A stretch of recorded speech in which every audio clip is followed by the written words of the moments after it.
오는 12월에는 조금 특별한 민중가요 앨범이 발매됩니다. 80년 5월을 겪지않은 청년 예술가 14명이 5.18 민주화운동 40주년을 기념해 자발적으로 만든 앨범인데요. 왜 이런 작업을 하게 됐는지 기획자 박성원 씨에게 들어봤습니다. 나는 80년 이후생이다. 앨범을 기획한 싱어송라이터 박성원 님과 만나보겠습니다. 안녕하세요. 네, 반갑습니다. 이 12월에 이제 앨범이 나오죠? 네. 그 나는 80년 이후생이다. 네. 어떤 앨범인지 간단히 좀 소개 부탁드립니다. 시간이 지날수록 점점 더 80년과는 멀어지지만 우리가 기억해야 될 그때의 그 어떤 노여움이라든지 어떤 아픔들은 더 깊이 간직돼야 된다라는 생각을 했을 때 저는 음악하는 사람으로서 이 민중가요를 다시 한번 80년 이후생들이 부르면서 재해석해보는 이런 리메이크 앨범을 기획해보자 그런 생각을 했었어요. 그 앨범을 만들게 되는 겁니다. 네. 요즘은 코로나19 상황이기 때문에 네. 사실 예술계도 굉장히 타격을 많이 입었잖아요. 맞습니다. 그럼에도 이번 앨범은 청년들이 이제 자발적으로 어떤 큰 지원 없이 만들어지고 있단 말이에요. 네네. 이렇게 하게 된 이유도 궁금합니다.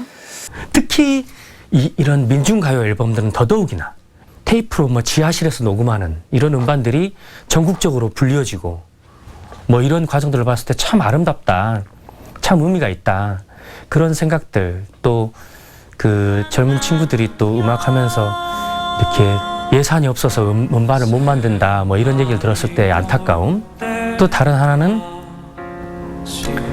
어떤 거에 그 영향을 받지 않고 만들고 싶은 마음이 사실 있었어요.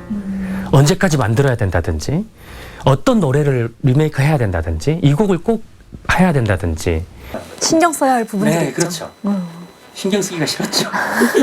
그냥 자유롭게 한번 해보고 싶었어요. 그래서 14곡도 모두 14명의 그 뮤지션들이, 청년 예술인들이 본인들이 다 선곡했어요. 앨범을 만들면서요. 네. 언제가 좀 보람 있으셨어요? 선배님들께서 하시는 말씀 중에 이런 얘기가 있었어요. 5월에 관련된 현수막들, 어떤 공연, 예산이 많은 공연들이 많잖아요. 그런 공연들을 이렇게 보면서 저게 얼마짜리다. 예를 들면 얼마 예산을 받았다. 이렇게 얘기하면서 엄청나게 많이 받았네요. 근데 저 앨범보다 니들이 하는 앨범이 훨씬 아름다워. 이런 말씀을 하시더라고요. 아름답다. 네, 되게 뜻깊은 시간을 보내고 있어요, 지금. 네. 매일매일이 감동이에요. 네. 지금 많은 응원들을 받고 있는데 그러면 힘들거나 좀 아쉬웠던 부분들은 어떤 걸까요? 힘든 점은 없어요. 왜냐하면 너무 많은 분들이 응원해 주시고 정말 힘든 건 없어요. 조금 좋은 마이크와 조금 좋은 녹음실에서 녹음을 했으면 참 좋았을 텐데라는 생각을 했는데 앨범 14곡을 다 수집하고 보니까 그런 어떤 곡들이 더 좋은 게 있어요. 본인들이 자기 환경 안에서 만들어낸다는 그것이 그대로 고스란히 담겨 있다는 것이 또 좋더라고요. 민주항쟁을 겪지 않은 세대입니다. 80년 네. 이후에 태어난 사람들은요. 이런 사람들이 모여서 앨범을 만드는 게 어떤 의미가 있다고 보세요? 작은 종을 한번 울리는 그런 앨범이 됐으면 좋겠다. 작은 종 하나 울리는 거예요. 이 친구들이 광주의 애들은 이렇게 하는구나. 실제로 그 저작권 갖고 계신 선배님들한테 전화를 했는데 광주에서 만드는 겁니까? 이렇게 물어보시더라고요. 광주에서 만드는 건가요? 그래서 네, 광주에서 만듭니다. 그렇다면 좋습니다. 광주의 얘기를 광주의 뮤지션들이 한다. 그것도 80년 이후생들이. 이게 그분들에게는 굉장히 큰 의미였던 것 같아요. 예산이 없어도 만들 수 있고 마음만 있어도 이렇게 만들 수 있다. 광주는 아직도, 광주의 5월은 아직도 살아 숨쉬고 있다.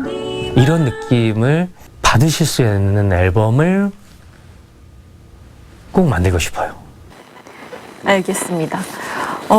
올 12월에 발매가 됩니다. 나는 80년 이후 생이다. 앨범에 아마 민중항쟁을 기리는 청년들의 마음이 잘 녹아 있을 것 같습니다. 기대하겠습니다. 감사합니다. 오늘 말씀 고맙습니다. 감사합니다.